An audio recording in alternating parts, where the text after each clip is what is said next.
سيدنا علي وسيدتنا فاطمة وسيدتنا زينب وسيدنا حسن وسيدنا حسين وعلى آله وصحبه وبارك وسلم اللهم صل على سيدنا ومولانا محمد وعلى سيدنا الحمدللہ رب العالمین والصلاة والسلام علی سید الانبیاء والمرسلین اللہم صلی علی سیدنا و مولانا محمد وعلی آلہ واصحابہ وبارک وسلم وصلی علیہ۔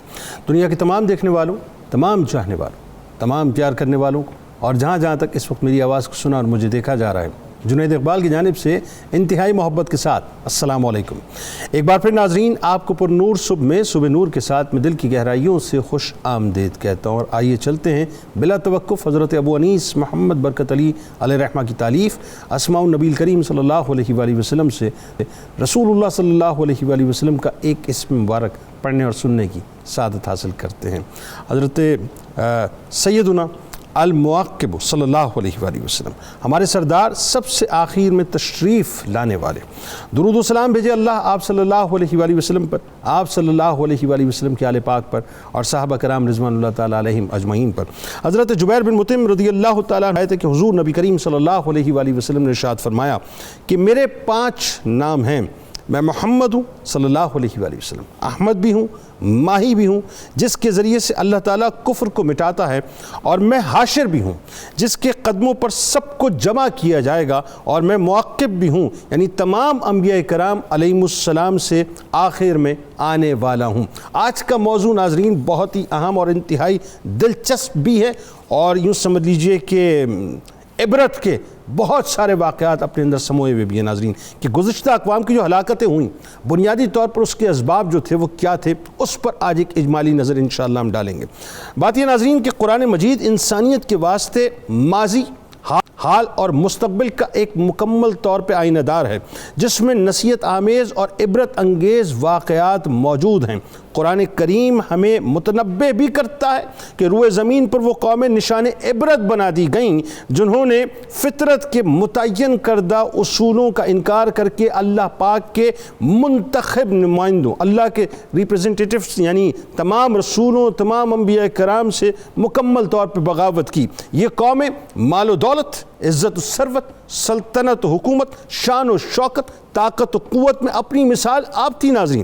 ان جیسی قومیں دنیا میں کبھی وجود میں آئی نہیں تھیں، مگر جب انہوں نے نظام قدرت کے خلاف بغاوت کر کے شہوانی اور نفسانی خواہشات کی پیروی کو اپنا نصب العین بنا لیا تو وہ قومیں ایسی عبرت نشان بنا دی گئیں، ایسی عبرت نشان بنا دی گئیں کہ اللہ تعالیٰ نے قیامت تک آنے والی نسلوں کو بھی ان کی داستان عبرت کے طور پہ سنائی، اور قرآن پاک کی جب بھی ہم تلاوت کرتے ہیں ناظرین تو یہ سارے قصص ہمارے سامنے آ جاتے ہیں۔ قوم نوح علیہ السلام کا یہ حال لے لیجئے ناظرین کہ مسلسل 950 برس تک کی تبلیغ کی حضرت نوح علیہ السلام نے۔ اب معاملہ یہ ہوا کہ قوم نہ مانی، اللہ تبارک و تعالیٰ نے عذاب نازل کیا، اور عذاب ایسے نہیں بلکہ ان کے مطالبے پہ نازل کیا، تو زمین سے مسلسل پانی ابلتا رہا اور آسمان کے دروازے مکمل طور پہ کھول دیے گئے، یعنی پانی آسمانوں سے بھی برستا رہا، یہاں تک کہ ناظرین صرف کشتی نوح علیہ السلام کے سواروں کے علاوہ پوری دنیا کو اللہ تبارک و تعالیٰ نے غرق کر کے رکھ دیا۔ حضرت ہود علیہ السلام کی قوم جو قوم عاد کہلاتی ہے، اس کو اپنی طاقت، اپنی صحت، اپنی جسم پر بڑا ناز، بڑا غرور تھا۔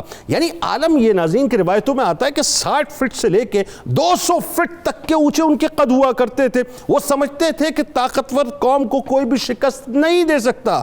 پہاڑوں کو آپ ذرا تصور کیجئے، پہاڑوں کو تراش تراش کر اپنے محل اور اپنے گھر بنایا کرتے تھے، اور آج بھی یہ ساری باقیات موجود ہیں ناظرین۔ تبوک کے مقام سے پہلے جو درختوں کو جڑ سے اکھاڑ کر پھینک دیتے، یعنی 50 فیٹ 60 فیٹ کے درختوں کو وہ لوگ اکھاڑ کر پھینک دیا کرتے تھے، بتوں کو پوجتے تھے، شرک کیا کرتے تھے۔ کیا ہوا ان کے ساتھ؟ اللہ تبارک و تعالیٰ نے ان کو اپنی عذاب کی لپیٹ میں لیا، وہ تنکے کی مانند ہواؤں میں اڑنے لگے، اور اللہ تبارک و تعالیٰ نے حضرت ہود علیہ السلام اور جو ان پر ایمان لائے تھے ان کے سوا قوم کے تمام افراد کو عبرت کا نشان بنا دیا۔ قوم سمود کا کیا ہوا ناظرین؟ ذرا سوچئے، یہ قوم عاد کی ایکسٹینشن کہلاتی ہے۔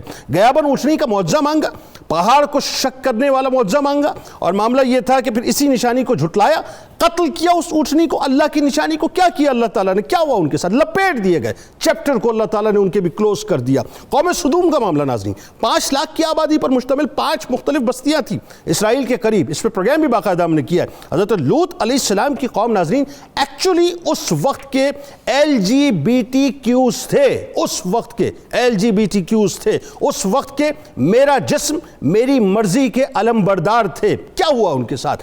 زمین تک، یعنی زمین کو جو ہے وہ آسمانوں تک اللہ تبارک و تعالیٰ نے اٹھوا دیا، جبرائیل ہم نے پروں پہ لے گئے، یعنی راکھ اور پتھروں کی ان کے اوپر مینا برسایا گیا، ٹارگیٹڈ بوچھاڑ ان کے اوپر کی گئی، اور عالم یہ ہوتا کہ جس کو ٹارگٹ کیا جاتا وہ واصل جہنم ہو جاتا۔ آج وہاں پہ کیا معاملہ ہے؟ آج وہاں پر ڈیڈ سی ہے۔ اہل مدین ناظرین، حضرت شعیب علیہ السلام کی قوم کاروباری معاملات میں ناپ تول میں کمی کیا کرتے تھے، اچھا مال دکھا کر ناقص بیچا کرتے تھے، کاروباری معاملات میں چوری کیا کرتے تھے، زمین میں فساد پھیلاتے تھے، عبادت میں شرک کیا کرتے تھے۔ کیا ہوا؟ اللہ تبارک و تعالیٰ نے حضرت شعیب علیہ السلام کی قوم پر عذاب نازل کیا، چیخ آئی، عذاب نازل ہوا، سب کے سب مر گئے۔ داؤد علیہ السلام کی قوم کا کیا ہوا ناظرین؟ 12,000 لوگ 70,000 میں سے 12,000 لوگ جو کہ یوم سبت کے حوالے سے منکر ہوئے، مچھلیوں کا شکار کرنے لگے۔ کیا ہوا؟ اللہ تبارک و تعالیٰ نے بندروں کی شکل میں متشکل کر دیا اور ان کو واصل جہنم کر دیا۔ قوم سبا کا کیا ہوا ناظرین؟ اللہ تعالیٰ نے بہت ہریالی اور باغات عطا کیے، لیکن وہی بات ہے جب منکر ہوئے تو اللہ تعالیٰ نے ان کی زمین کو جھاڑیوں میں تبدیل کر دیا۔ فرعونیوں کا کیا ہوا؟ طوفان کا، ٹڈیوں کا، جوؤں کا، مینڈک کا، خون کا عذاب ان پر مسلط کیا، نہیں مانے، یہاں تک ہوا ناظرین کہ فرعون کے ساتھ فرعونیوں کو دریائے نیل میں اللہ تعالیٰ نے غرق کر دیا۔ اللہم صلی علی سیدنا و مولانا محمد وعلی سیدنا علی و سیدتنا فاطمہ و سیدتنا زینب و سیدنا حسن و سیدنا حسین وعلی آلہ وصحبہ وبارک وسلم۔ اللہم صلی علی سیدنا و مولانا محمد وعلی سیدنا علی و سیدتنا فاطمہ و سیدتنا زینب و سیدنا حسن و سیدنا حسین وعلی آلہ وصحبہ وبارک وسلم۔ اجمالی طور پہ آج لوگوں کو پتہ چلنا چاہیے کہ پرانی اقوام کی ہلاکتوں کی وجوہات کیا تھی۔ آغاز کرتے ہیں، قرآن کریم پرانی اقوام کے جو قصص بیان کرتا ہے وہ کیوں بیان کرتا ہے، یہ بتائیے پہلے۔ بسم اللہ الرحمن الرحیم، اللہم صلی علی محمد وعلی آل محمد وبارک وسلم۔ محترم جنید صاحب، آپ نے بڑا خوبصورت سوال کیا کہ قرآن کریم قصص کیوں بیان کرتا ہے۔ اس ضمن میں قرآن کریم خود کہتا ہے کہ قل سیروا فی الارض فانظروا کیف کان عاقبۃ المکذبین۔ اے محبوب علیہ السلام، ان منکروں سے، ان کافروں سے، ان حسد اور بغض کے ماروں سے کہہ دو کہ زمین میں سیر کرو، چلو پھرو، فانظروا کیف کان عاقبۃ المکذبین، اور دیکھو اپنی آنکھوں سے کہ جھٹلانے والوں کا انجام کیا ہوا۔ کہیں قرآن کہتا ہے کہ ان فی ذالک لعبرۃ لأولی الالباب، ہم پہلی قوموں کے واقعات تمہارے سامنے اس لیے رکھ رہے ہیں کہ اگر تمہارے اندر عقل و شعور ہے تو ان سے عبرت پکڑو۔ کہیں کہتا ہے وَلَقَدْ كَذَّبَ الَّذِينَ مِن قَبْلِهِمْ فَكَيْفَ كَانَ نَكِيرٌ۔ اے نبی علیہ السلام، ان سے کہو، ان سے واضح ان پر کر دیں کہ ان سے پہلے جو قومیں تھیں انہوں نے جب جھٹلایا تو ان کا انجام کیا ہوا۔ اللہ اکبر۔ اب عبرت پذیری کے لیے قرآن کریم نے قصص کو بیان کیا، اور ایک مقام پر کہا کہ وَكَذَّبَتْ قَبْلَهُمْ قَوْمُ نُوحٍ وَأَصْحَابُ الرَّسِّ وَثَمُودَ وَعَادٌ وَفِرْعَوْنُ وَإِخْوَانُ لُوطٍ وَأَصْحَابُ الْأَيْكَةِ وَقَوْمُ تُبَّعَ كُلٌّ كَذَّبَ الرُّسُلَ فَحَقَّ وَعِيدِ۔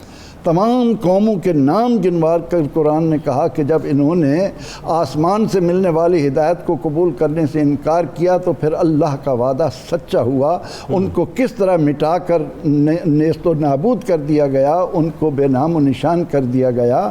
اصل میں بات یہ ہے کہ جب اللہ تعالیٰ نے آدم علیہ السلام کو زمین پر اتارا تو یہ اعلان کیا کہ اما یاتینکم منی ہدن، اے میرے بندو میری طرف سے ہدایت آئے گی، ٹھیک ہے، فمن تابع ہدایا فلا خوف علیہم ولا ہم یحزنون، میری اس اتاری ہوئی میری نازل کردہ ہدایت کی پیروی کرنے والوں کو ہی راہ راست ملے گا۔ اب قرآن کریم میں جگہ جگہ ان قصص کو جو بیان کیا گیا، یہ قصے بیان ہوئے، ان کی روشنی میں بتانا یہ مقصود ہے کہ اے انسان، تیری عقل و شعور، تیرا عقل، تیرا شعور، تیری بصیرت، تیری بصارت اللہ کی حکمت کے سامنے کوئی معنی نہیں رکھتی۔ صحیح، تو بندہ ہے، وہ مالک ہے، اس کے بھیجے ہوئے رسول علیہ السلام کی اطاعت اور اتباع میں ہی تیری دنیا اور آخرت کی ساری مصلحتیں رکھ دی گئی ہیں۔ تو جن لوگوں نے اس سے منہ موڑا اور شیطان کے ورغلاوے میں آ کر دنیا یعنی قریبی نعمتوں کو آخرت کی دائمی نعمتوں پر ترجیح دی، ان کا انجام کیا ہوا؟ قرآن کریم تفصیل سے ان تمام اقوام کے قصوں کو ہمارے سامنے بیان کر کے ہمیں دعوت فکر دے رہا ہے، لعلکم تتفکرون، تاکہ تم غور و فکر کرو، لعلکم تشعرون، تاکہ تم شعور کو حرکت میں لاؤ۔ اب ہم دیکھتے یہ ہیں کہ اللہ کی توحید کا تقاضا یہ تھا کہ اس نے انسان کی ہدایت کے لیے اپنی طرف سے جن بندوں کو رسالت کے منصب پر فائز کیا، ان کی قومیں ان کی بتائی ہوئی راہ کو بغیر کسی دلیل کے اختیار کرتی۔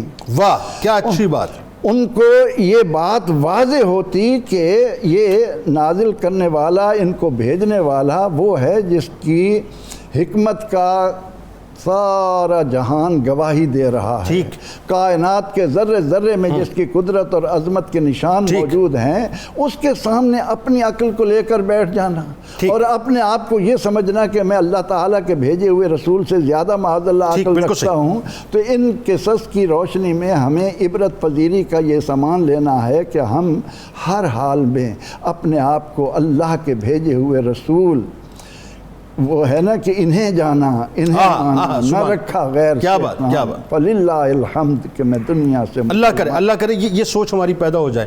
لیکن وہی بات ہے کہ یہ قصائص سننے کے باوجود بھی ہم پلٹنے کو اور سنبھلنے کو تیار نہیں۔ ہلاکتوں کے جو اسباب کی ہم بات کر رہے ہیں، اس میں گزشتہ اقوام کی جو ہلاکتیں ہوئی ہیں، اس کے اسباب قرآن کریم نے جو بیان کیے ہیں، وہ ذرا سا اس بارے میں تھوڑا سا آپ بتائیے لوگوں کو کہ ایکچولی اجمالی طور پہ کس طرح سے بیان کیا اس کو۔ جی بسم اللہ الرحمن الرحیم۔ جنید صاحب، بہت ہی امپورٹنٹ موضوع ہے آج ہم جس پہ بات کر رہے ہیں، اور اس موضوع کی ایک بڑی ریلیونس ہے ہماری آج کی زندگی کے ساتھ۔ اور قرآن مجید چونکہ ابد تک، ہمیشہ تک کے لیے ایک ہدایت کا اللہ رب العزت کی طرف سے ضابطہ ہے، تو جو واقعہ بھی قرآن مجید نے بیان کیا ہے یا جو اصول بیان کیا ہے، اسے پوری جامعیت کے ساتھ بیان کیا ہے اور اس کی وہ ساری تفصیلات بیان کر دی ہیں جو قیامت تک انسانیت کو درکار ہوں گی۔ بالکل، جب عذاب آیا، ہم دیکھتے ہیں قرآن مجید کی روشنی میں گزشتہ قوموں پر، پروفیسر صاحب نے بڑی تفصیل سے ان قوموں کا ذکر بھی فرمایا اور قرآن مجید کی آیات کی روشنی میں اس کا پورا پس منظر ہمارے سامنے رکھ دیا ہے۔ جب ہم اس کو دیکھتے ہیں تو دو تین باتیں بڑی اصولی سامنے آتی ہیں۔ پہلی بات یہ ہے کہ کسی بھی قوم پر اللہ کی طرف سے عذاب آنا اللہ کا بنیادی منشا نہیں ہے۔ بالکل ٹھیک ہے۔ ما یفعل اللہ بعذابکم واہ واہ واہ، ان شکرتم وآمنتم وکان اللہ شاکرا علیما۔ واہ۔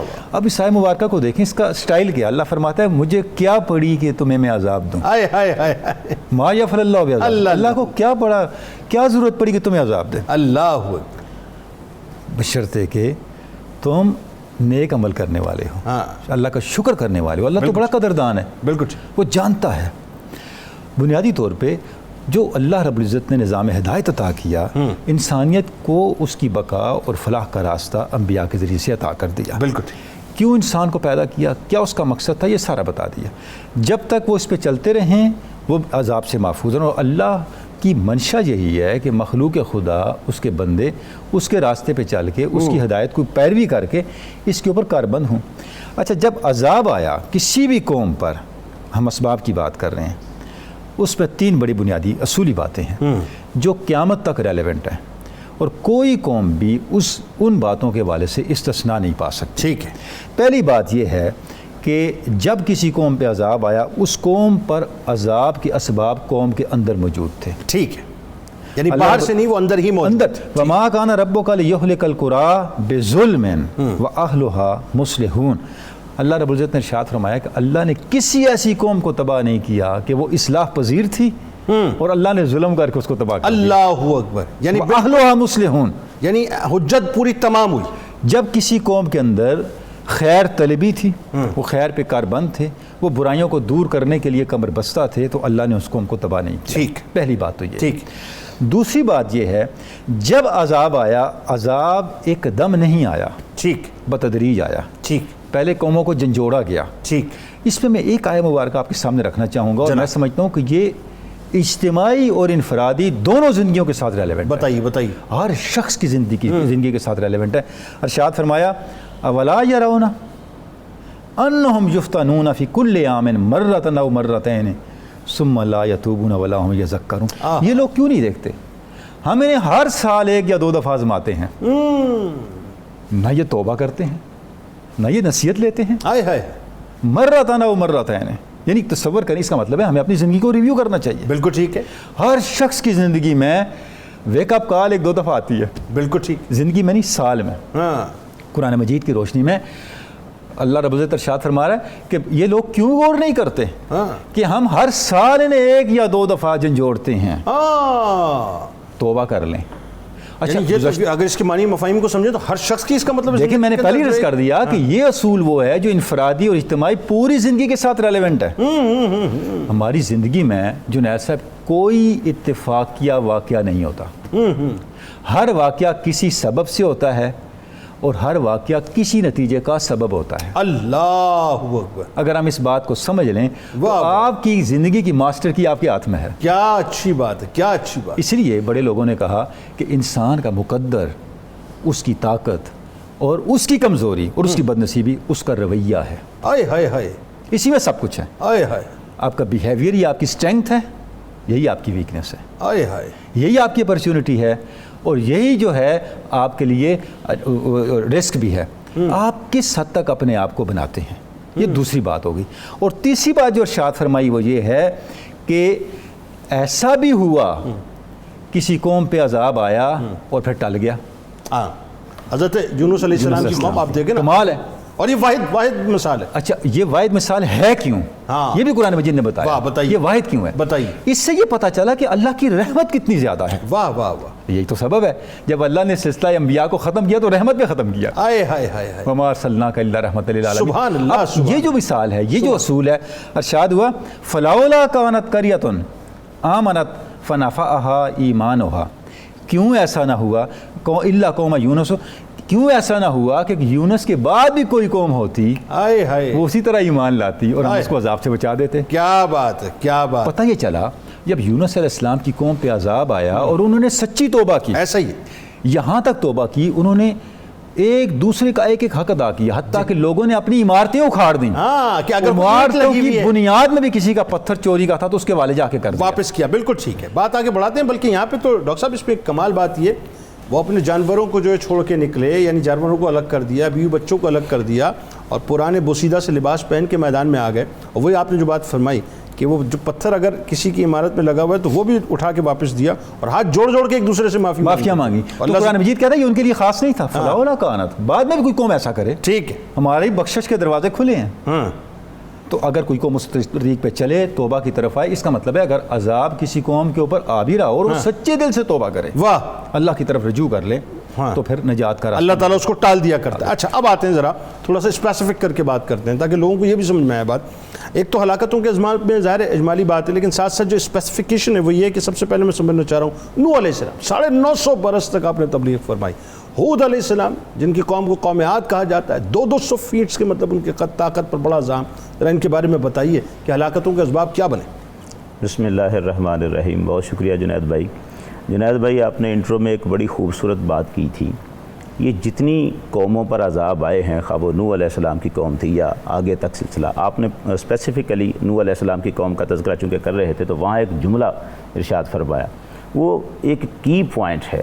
وہ یہ ہے کہ نوح علیہ السلام کی قوم پر جو عذاب آیا وہ ان کے مطالبے پر آیا، مطالبے پہ آیا، ٹھیک۔ یہ ایک ایسی بات ہے کہ اللہ تعالیٰ نے کسی بھی قوم پر عذاب اس وقت تک نازل ہی نہیں کیا جب تک اس قوم نے خود مطالبہ نہ کیا ہو، لے آؤ عذاب، لے آؤ عذاب، یہ ان کا تھا، ایتنا بما تعدنا، جو وعدہ تم ہم سے کرتے ہو وہ لے کے آؤ۔ نوح علیہ السلام کی قوم، اب آپ اندازہ کریں کہ 950 سال تبلیغ فرمائی حضرت نوح علیہ السلام نے، اور قوم کا عالم یہ ہے کہ ایک دوسرے کو مضبوطی سے بتوں کے ساتھ چمٹنے کی وصیت کرتے رہتے ہیں۔ قالوا لا تذرن آلہتکم، اپنے معبودوں کو نہ چھوڑنا، ان کے ساتھ چمٹے رہو۔ وقالوا لا تذرن ودا ولا سواع ولا یغوث ویعوق ونسر، ایک دوسرے کو کہہ رہے ہیں کافر، یہ ود ہمارا، یغوث، یعوق، نصر، ان بتوں کو بالکل نہ چھوڑنا، ان کے ساتھ چمٹے رہو۔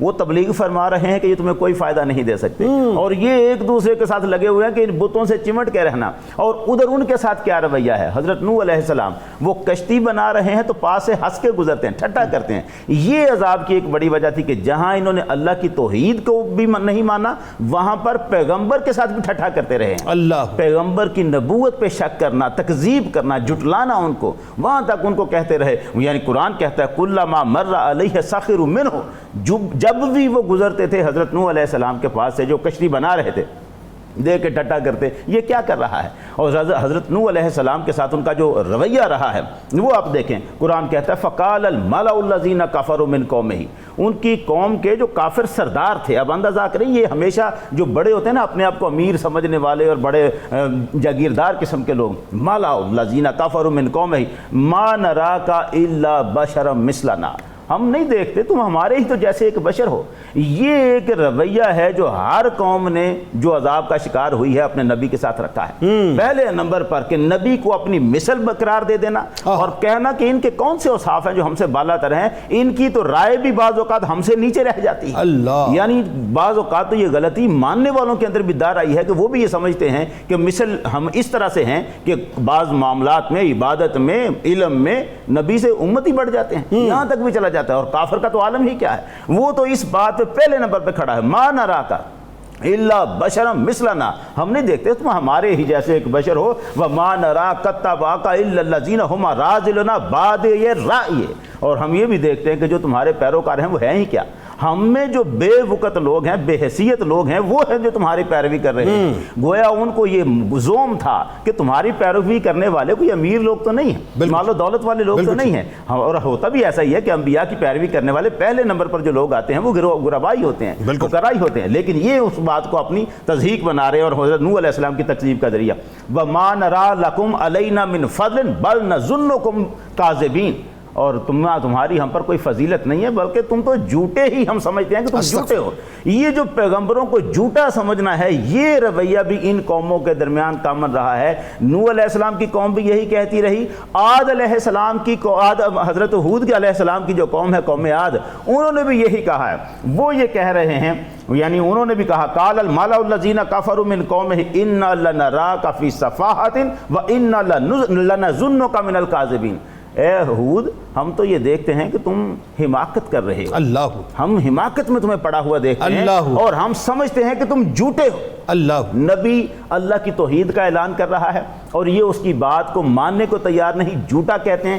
تکذیب انبیاء عذاب کا، ہلاکت کا بہترین بڑا سبب ہے، اللہ اس کے بعد اس قوم کو معاف نہیں کرتا جو اس کے نبی کو جھوٹا قرار دے۔ اللهم صل على سيدنا ومولانا محمد وعلى سيدنا علي وسيدتنا فاطمة وسيدتنا زينب وسيدنا حسن وسيدنا حسين وعلى آله وصحبه وبارك وسلم۔ اللهم صل على سيدنا ومولانا محمد وعلى سيدنا علي وسيدتنا فاطمة وسيدتنا زينب وسيدنا حسن وسيدنا حسين وعلى آله وصحبه وبارك وسلم.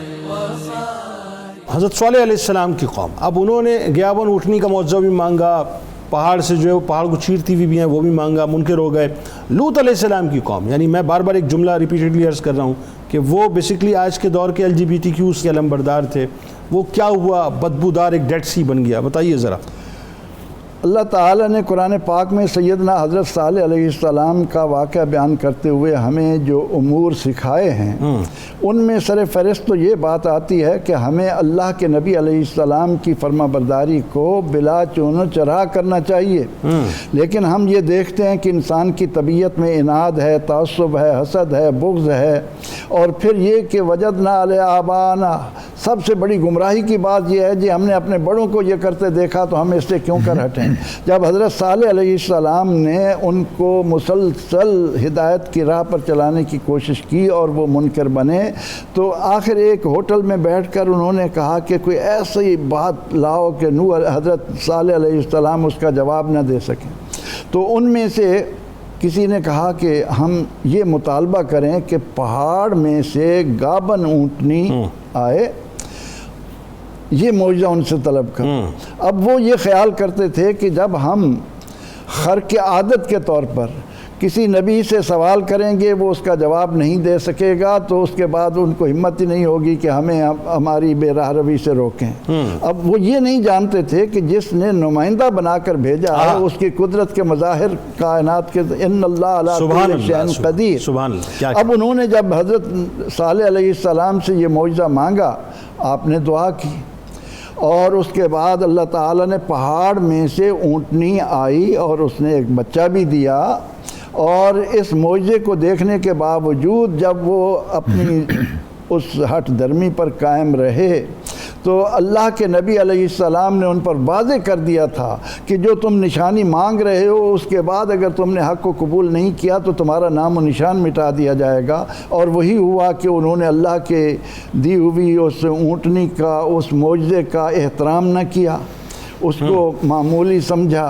تو نتیجتاً یہ کہ جب اس کی کوچیں کاٹیں تو وہ تاریخ کا بدترین انسان قرار پایا. اللہ اکبر. اور قدار بن سلف. ایک چیخ آئی، صیحہ، اور سب کو بجھا کر رکھ دیا. سب بے نام و نشان ہو گئے، جاسمین ایسے زمین پر پڑے ہیں گویا تھے ہی نہیں. اللہ. اور اسی طرح جب ہم حضرت لوط علیہ السلام کا دیکھتے ہیں، اللہ غیر فطری انداز دنیا میں اختیار کرنے والے، اللہ کی دی ہوئی ہدایت سے ہٹ کر حضور نبی اکرم رحمت عالم صلی اللہ علیہ وسلم نے کتنا ہم پر واضح فرمایا ہے. ہمارے لیے آپ نے غم اٹھائے ہیں، تکلیفیں اٹھائی ہیں کہ اللہ مہربان ہے، لیکن انسان اس دنیاوی لذتوں کی خاطر وہ کہتا ہے کہ نہیں ان کو کیا پتہ، یہ دنیا داری نہیں جانتے، ہم بہت ایڈوانس ہیں، ہم ترقی یافتہ ہیں. تو نتیجہ کیا ہوا کہ اللہ کے نبی کے سمجھانے کے باوجود جب فرشتے انسانی شکل میں حضرت لوط علیہ السلام کے گھر آئے اور ان کی بیوی نے جا کر، وہ ان کے ساتھ ملی ہوئی تھی، انہوں نے بتایا، اور انہوں نے آ کر جب حضرت لوط علیہ السلام کے سامنے وہ بے راہ روی کا انداز اختیار کرنے کی کوشش کی، آپ نے بہت سمجھایا.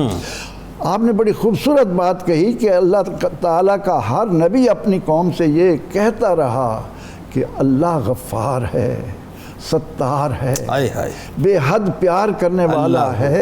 اذا سویتہ ونفخت فیہ من روحی.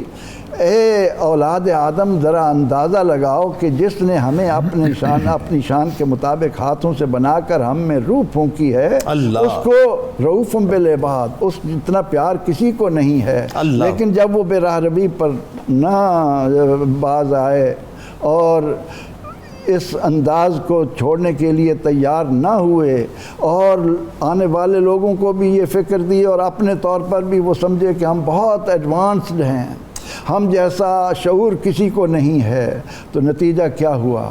اللہ کے نبی علیہ السلام کو حکم دیا گیا کہ آپ ان کی بستی سے الگ ہو جائیں. پھر جبریل امین علیہ السلام آئے اور انہوں نے ان کی 5 بستیاں پہلے جڑ سے اکھاڑی، ان کو آسمانوں پر لے گئے، اور پھر ان کو پانی میں پھینکا